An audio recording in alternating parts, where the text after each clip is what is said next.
Assalamualaikum warahmatullahi wabarakatuh.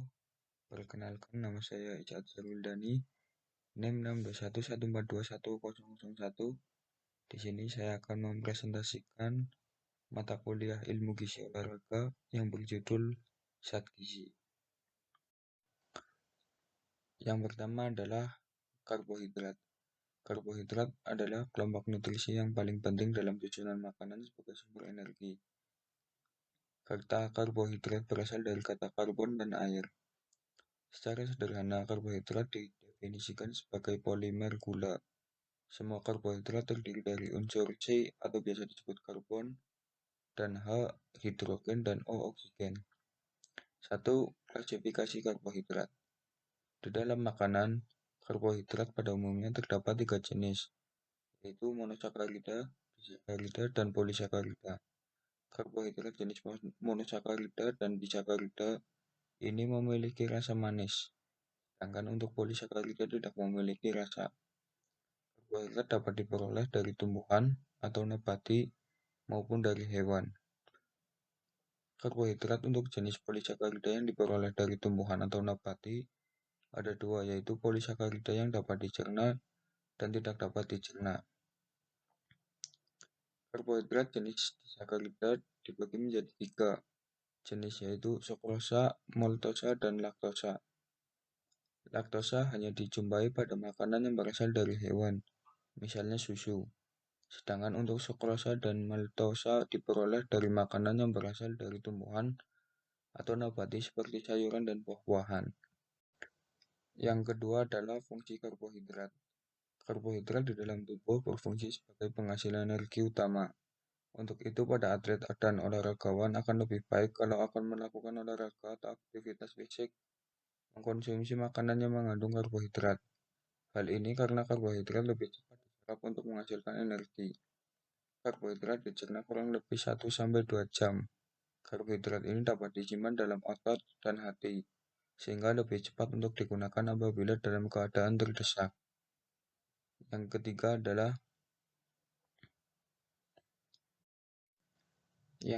adalah kebutuhan karbohidrat. Kebutuhan karbohidrat untuk menghasilkan energi ini diperhitungkan akan fungsi karbohidrat itu sendiri. Yang paling penting adalah jumlah kalori yang diperlukan oleh tubuh untuk aktivitas tertentu, misalnya berolahraga. Perlu diketahui bahwa 1 gram karbohidrat menghasilkan energi sekitar 4 kalori. Yang keempat adalah kadar gula darah. Tubuh akan mencerna berbagai jenis karbohidrat menjadi glukosa sebelum digunakan sebagai bahan bakar. Otot dan otak memerlukan glukosa darah untuk tenaga. Untuk itu, gula darah yang cukup sangat penting untuk otak agar lebih bekerja secara optimal. Di dalam darah selalu terdapat glukosa dalam kadar tertentu.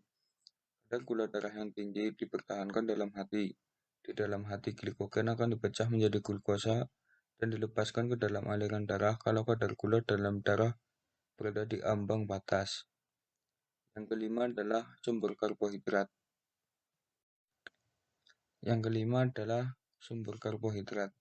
Makanan yang mengandung karbohidrat sangat mudah ditemukan di lingkungan sekitar kita. Tentunya mengenai makanan pokok. Makanan pokok itu terdiri dari beras, sagu, ubi, dan kentang. Mengandung banyak sekali karbohidrat. Selain itu, karbohidrat dapat diperoleh dari madu, susu, sayuran, buah-buahan, dan lauk pauk dari hewan. Yang kedua adalah lemak. Lemak adalah sekelompok ikatan organik yang terdiri atas unsur C atau biasa disebut dengan karbon, yang H hidrogen, dan O oksigen.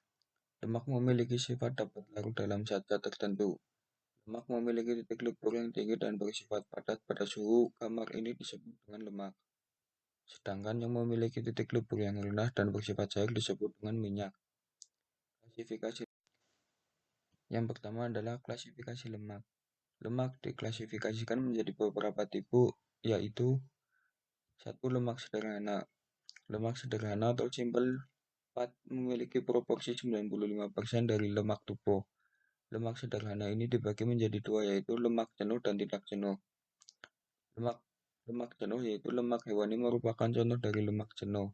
Lemak jenuh ini memiliki sifat pada suhu kamar berbentuk padat.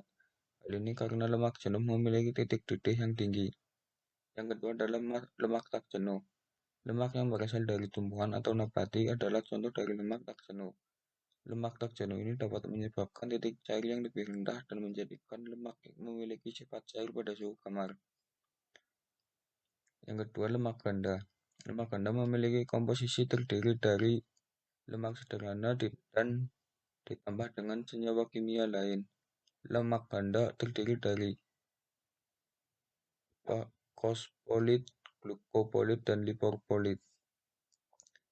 Yang C adalah lemak esensial dan non-esensial. Lemak esensial adalah lemak yang tidak dapat diproduksi oleh tubuh. Untuk itu, lemak esensial ini harus dicukupi dari makanan yang termasuk lemak esensial adalah asam palmiat, asam linoleat, asam oleat, dan asam linolenat. Yang D, derivat lemak atau lemak tiruan.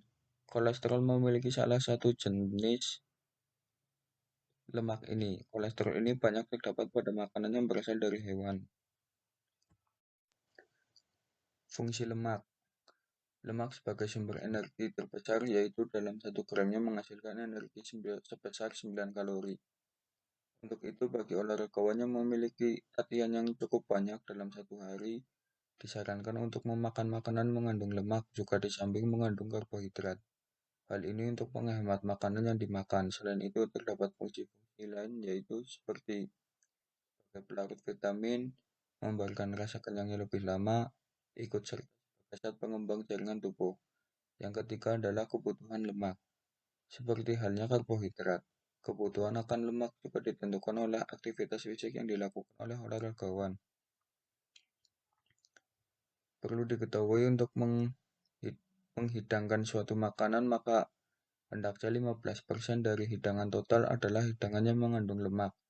Lemak yang berasal dari tumbuhan atau nabati yang mengandung ikatan tak jenuh. Ini diperlakukan oleh tubuh. Lemak ini merupakan lemak esensial. Untuk memelihara fungsinya, lemak yang dibutuhkan oleh tubuh sebesar 0,5 sampai 100 sampai 1 gram. Olahragawan yang sedang berlatih dapat meningkatkan konsumsi lemak sebagai energi untuk berkontraksi. Yang keempat adalah sumber lemak. Lemak dapat diperoleh dari hewan maupun tumbuhan. Lemak yang berasal dari hewan disebut lemak hewani dan yang berasal dari tumbuh disebut lemak nabati. Contoh dari lemak hewani adalah gajih, daging, telur. Sedangkan contoh sumber lemak nabati adalah minyak jagung, kacang tanah, dan kelapa. Yang ketiga adalah protein. Protein merupakan salah satu zat gizi yang terpenting dalam kehidupan. Protein didapatkan dalam sitoplasma pada semua sel hidup. Protein adalah substansi organik dan memiliki kemiripan dengan lemak dan karbohidrat, yaitu tersusun atas unsur karbon, hidrogen, dan oksigen. Hal ini karena manusia tidak dapat mensintesis protein. Untuk itu diperlukan asupan protein dari luar. 1. Klasifikasi protein. Menurut sumbernya, protein dibagi menjadi 2, yaitu protein hewani dan protein nabati. Sedangkan berhubungan dengan dukungan untuk pertumbuhan badan dan pemeliharaan kesehatan, protein dibagi menjadi 3, yaitu protein sempurna. Protein sempurna merupakan protein yang sanggup mendukung pertumbuhan badan dan memelihara kesehatan. Protein ini mampu mengganti sel-sel yang rusak. Protein ini jenis inilah yang dibutuhkan oleh pertumbuhan anak-anak karena anak-anak merupakan masa pertumbuhan yang baik. Yang kedua, protein setengah sempurna. Protein ini hanya sanggup memelihara kesehatan badan, namun tidak untuk pertumbuhan. Oleh karena itu, protein setengah sempurna ini dibutuhkan oleh orang dewasa.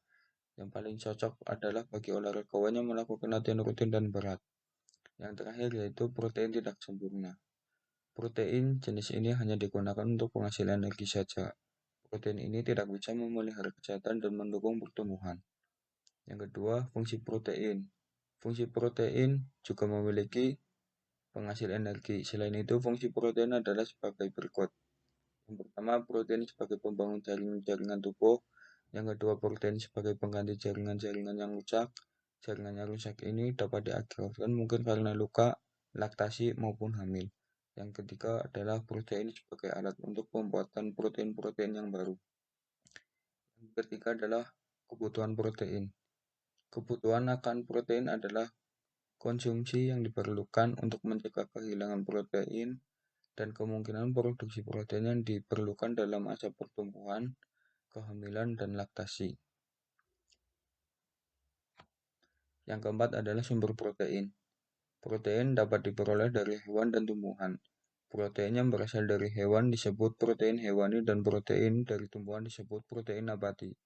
Contoh protein dari hewan adalah telur, daging, sedangkan sumber protein dari nabati contohnya kacang-kacangan, olahan dan dari kacang-kacangan. Sekian dari saya. Wassalamualaikum warahmatullahi wabarakatuh.